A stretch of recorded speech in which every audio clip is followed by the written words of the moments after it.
آج کے اس تجزیے میں ہم جس قسط پر بات کرنے والے ہیں، یقین مانیں اس نے سنسنی کی تمام حدیں پار کر دی ہیں۔ ذرا تصور کریں، کائی قبیلہ اس وقت اپنی بقا کی وہ جنگ لڑ رہا ہے جس میں ہر طرف سے صرف موت منڈلا رہی ہے۔ ایک ایسا کیمپ جہاں باہر خونخوار دشمن خنجر تیز کیے بیٹھے ہیں اور اندر اپنے ہی لوگ اقتدار کے نشے میں بغاوت کے بیج بو رہے ہیں۔ یہ کوئی عام لڑائی نہیں ہے، یہ بقا اور فنا کی وہ کشمکش ہے جہاں ایک چھوٹی سی غلطی اور پورے قبیلے کا نام و نشان مٹ سکتا ہے۔ تو چلیں اس انتہائی پرخطر صورتحال کو ذرا تفصیل سے سمجھتے ہیں۔ چلیں اس پر ذرا تفصیل سے بات کرتے ہیں۔ ٹائٹس کا یہ جو جملہ ہے نا کہ جب کھیل ختم ہو جاتا ہے تو بادشاہ اور پیادے ایک ہی ڈبے میں چلے جاتے ہیں، یہ صرف کوئی کتابی بات نہیں ہے، یہ اس پوری قسط کا، اس پوری جنگ کا سب سے بھیانک اور کڑوا سچ ہے۔ یہ ہمیں بتاتا ہے کہ یہ جو ساری سیاست چل رہی ہے، یہ دراصل شطرنج کا ایک بہت بڑا اور خونی کھیل ہے۔ اس کھیل میں کسی کی جان کی کوئی قیمت نہیں ہے، ہر چال بس زندگی اور موت کا فیصلہ کر رہی ہے۔ اب اگر بنیادی تنازع کی بات کریں تو صورتحال کچھ یوں ہے کہ قبیلہ اس وقت بغیر کسی سردار کے ہے اور بے وقت دو محاذوں پر جنگ لڑ رہا ہے۔ ایک طرف تو بیرونی جنگجو اور کمانڈرز ہیں جو مسلسل حملے کی دھمکیاں دے رہے ہیں، اور دوسری طرف کیمپ کے اندر بغاوت کی آگ بھڑک رہی ہے۔ اور ہم سب جانتے ہیں کہ دو محاذوں پر ایک ساتھ لڑنا بڑے سے بڑے لشکر کو تباہ کر سکتا ہے۔ کائی قبیلہ اس وقت بالکل اسی خوفناک دوراہے پر کھڑا ہے۔ اب آتے ہیں قبیلے کے اندرونی حالات کی طرف، جہاں اس بدترین بغاوت نے سر اٹھا لیا ہے۔ دیکھیں، سرداری کوئی ایسی کرسی تو ہے نہیں کہ جس کا جب دل چاہا طاقت کے زور پر آ کر بیٹھ گیا۔ قبائلی روایات میں یہ قیادت کا ایک انتہائی مقدس حق ہے، اور اس کے ساتھ ایک بہت بھاری ذمہ داری بھی آتی ہے۔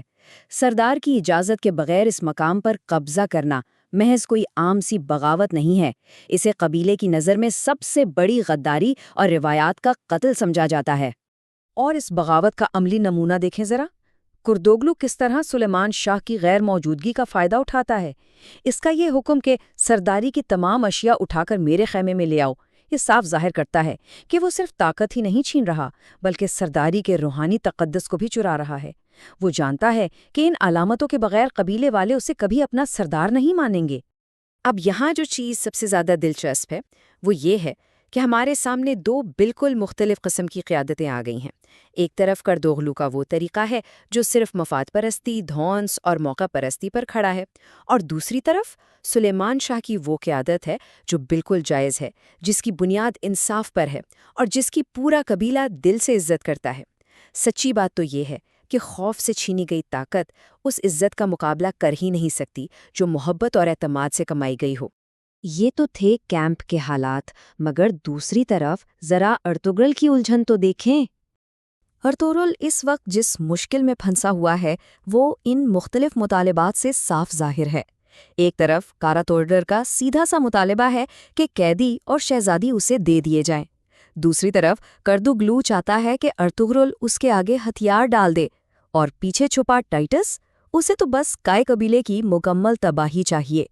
یہ ایسا دباؤ ہے جس نے ارطغرل کو ہر طرف سے جکڑ رکھا ہے۔ اور پھر کہانی میں ایک ایسا دھماکہ خیز موڑ آتا ہے جس نے سب کے ہوش اڑا دیے۔ یہ انکشاف کہ نعمان کوئی عام قیدی نہیں بلکہ سلجوقی شہزادہ ہے۔